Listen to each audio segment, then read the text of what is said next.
A side note on that is that if I was the most evil monopoly capital Mongol, if you like, if I wanted the monopoly, complete and total utter control of production, I would become the leader of the communists in that country. And when the communists took over, I myself would own everything. So monopoly capital in the hands of government is the worst form of monopoly capital, because it is enforced down the barrel of a gun. There is no alternative, and I own all the production, which is the exact accusation that communists and socialists have against capitalism. That's ironic. My name is Dean Haystack, the Dean, and you're listening to The Coffee Conversation.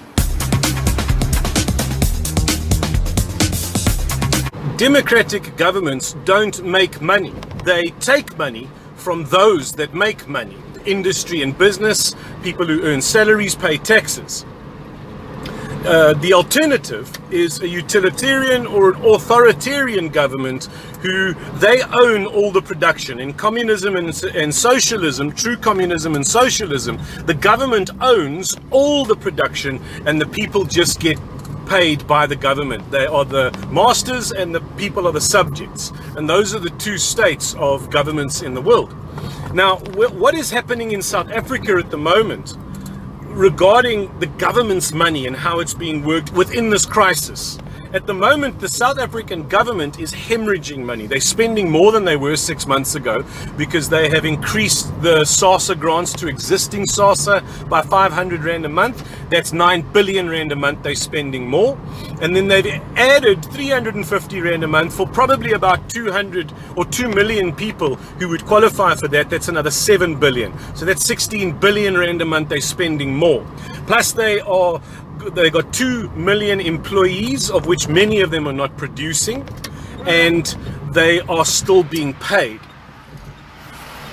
Beyond that, they are spending billions of rands on preparation, PPE, to combat the spread of the virus, going to all of their employees and all of their infrastructure. And it's billions and billions of rands that are being spent more every month at the moment. So the government is hemorrhaging money. Now, remember, the government takes money from those that make money.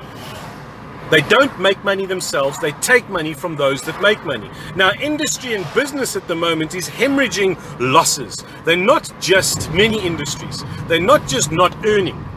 They're also losing enormous amounts of money because they still have to pay their expenses, their rent. Some of them paying staff, their insurances, their bank charges, their accountants, their municipal services. They still have to pay all of this, but they're not generating money. So previous profits are being lost, less taxes, and no more money coming in now, no taxes from that. So imagine that you've got a 500 litre barrel of water.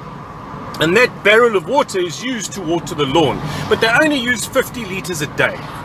So it's not a problem if you're using 50 litres a day, but you're also getting 50 litres of new water into that barrel every day. So the tax is being spent and the tax is coming in.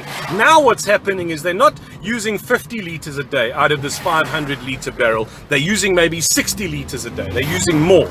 And not only that, they're not getting in 50 litres a day anymore. The budgets are shot. They're only getting in 40 litres or 30 litres a day. So they are losing money every single day, and that eventually will cause the financial aspect of government to collapse. And what can they do about it? I'm just giving you the facts of what is materializing. So they borrow money. Okay, now the problem with borrowing money is that you have to pay it back.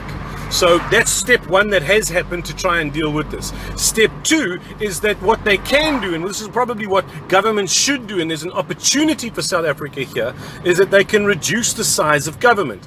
They can get rid of the state-owned enterprises where there is wasteful spend. They can reduce the size of cabinet where there is wasteful spend. They can reduce the budgets in cabinet where there is wasteful spend. So they can bring, if only 40 litres is coming in per day, they can reduce their spend effectively to only 40 litres going out a day. That would probably be the best result. The other thing that is available to government, because there is an authoritarian and a utilitarian wing in South Africa who wants socialism and communism, their other alternative is to then nationalize industry. Take ownership of all the production as the government, because at the moment industry isn't making money, so they got no money to take. The other thing that they can do is just take the industry, and that's socialism and communism. Now, socialism is supposed to be the social ownership of production, but within a utilitarian and an authoritarian government, it always ends up being that the government owns production exclusively. Now, what's ironic about that is that the accusation from the socialists and the communists against capitalism is that they say that, well, capitalism is the ownership of production. Now, monopoly capital is the exclusive ownership of production, and where it's manifest in its purest form, even in its purest evil form, is in a situation where the government owns the production. They are the masters, and the people in the country are the subjects. It's ironic that the exact accusation that the socialists and communists have against capitalism is monopoly capital, which is fully manifest in communism and socialism through utilitarian rule. Now, we've got the judgment in favor of AfriForum on behalf of the people of South Africa that level 3 and 4 is unconstitutional, and they have to re-look at how they are going to affect the lockdown. They have to make constitutional laws. It's going to be interesting to see what happens.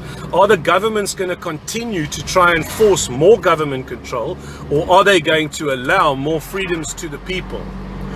I guess it's to wait and see what's going to happen.